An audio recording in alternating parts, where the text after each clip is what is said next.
श्री सुखदेव जी के बारे में तो सुख संप्रदाय में कथा मिलती है महाराज।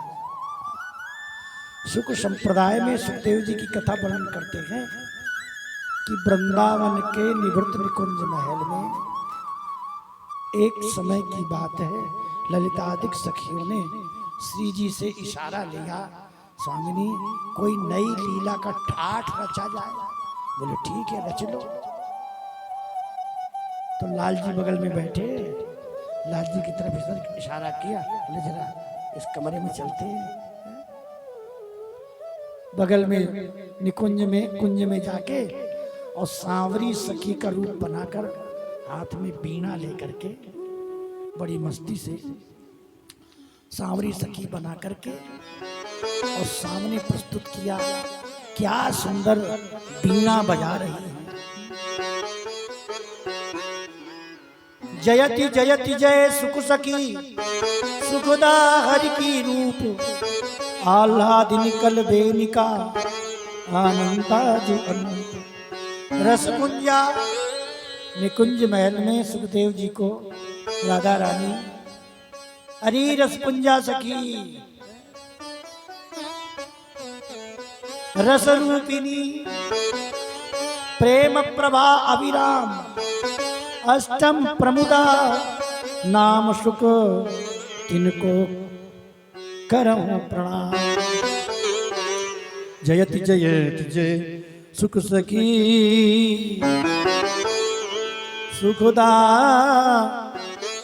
हरि की रूप आह्लादिनी कल बेनिका आनंदाजु अनूप।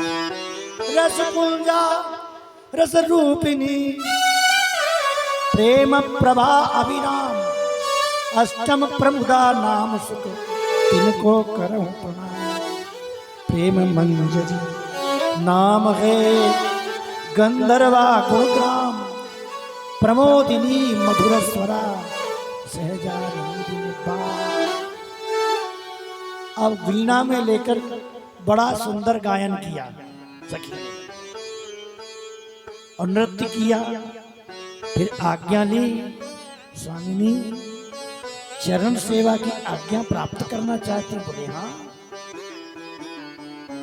जब ही चरण छुआ राधा रानी बोली, ओहो वाह सुख सखी सुख देने वाली सखी, तेरी नाक तोताते मिलती वही है, यानी सुख सखी आह्लाद आनंद देने वाली सखी आह्लादनी सखी।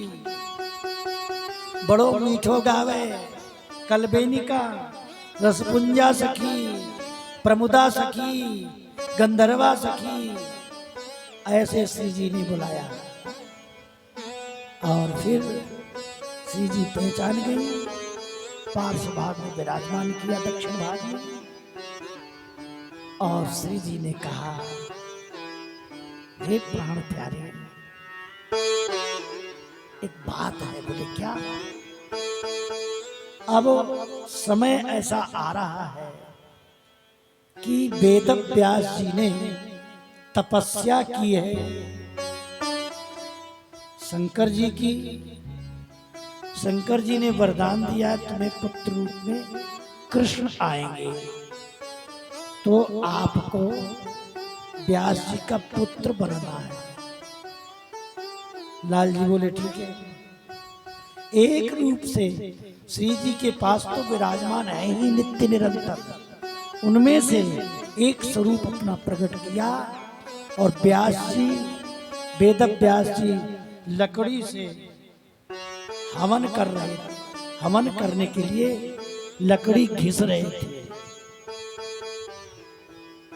अप्सरा को देख करके मन में कुछ भाव आया तो अग्नि प्रकट हुई और अग्नि में से 16 वर्ष की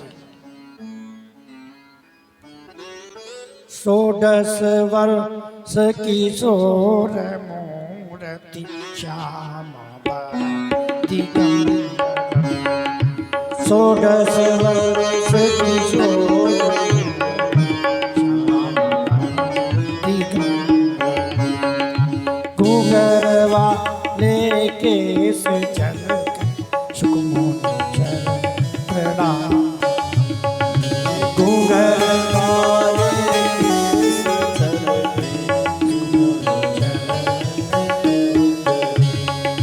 पदम आसन उदर त्रिवर, पदम आसन उदर त्रिवर, चरण पंकज शोभितम, चरण पंकज शोभितम, आजान भुज मुस्क्यात मुख सो, जान भुज मुस्क्यात मुख सो, चरण प्रणाम सुमुनि चरण प्रणाम। श्री सुखदेव अष्टक परम सुंदर पठत पाप नशायकम, चरणदास सुखदेव स्वामी भक्ति मुक्ति प्रदायक फलदायक। ये सुखदेव जी का अष्टक है। 18वीं शताब्दी में श्री चरणदास जी नाम के डहरा गांव के रहने वाले परम भक्त संत सुखताल पर गुरु जी के दर्शन की इच्छा में बैठे हैं। श्री सुखदेव जी प्रकट हो गए तो गुरु जी से पूछा, महाराज आपका चरित्र कैसा? तो सुखदेव जी ने अपना चरित्र बताया। उस समय बहुत है लगता है, मैंने सारांश में सुनाया उसके।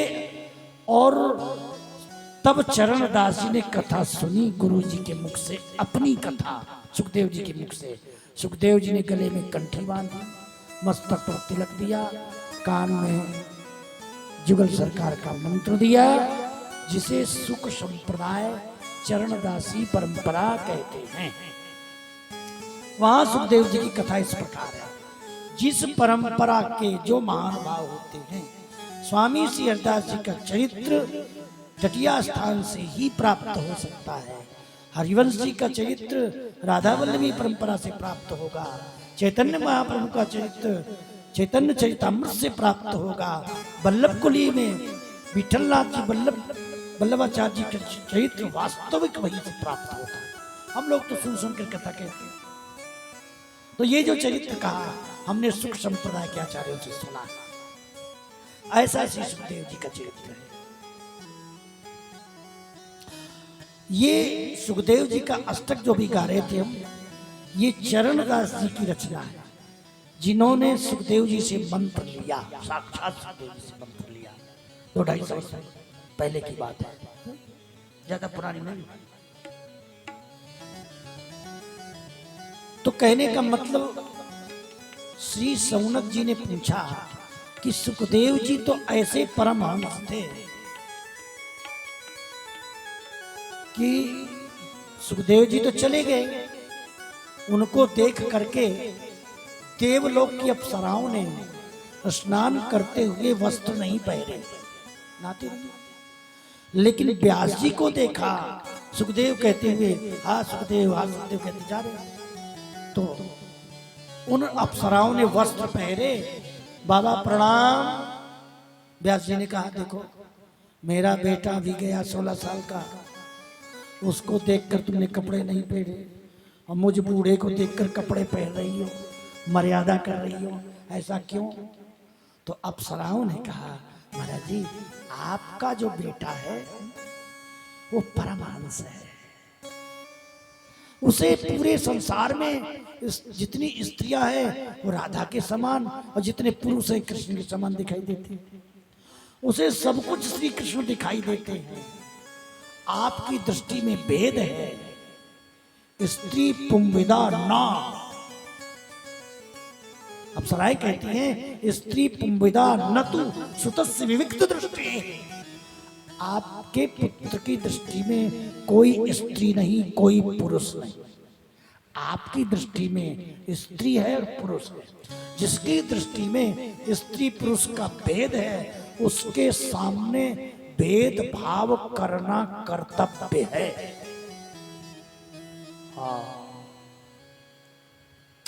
इसलिए आपके सामने मैंने मर्यादा की। ओह, मेरा बेटा तो परमहंस है, भगवान का स्वरूप है।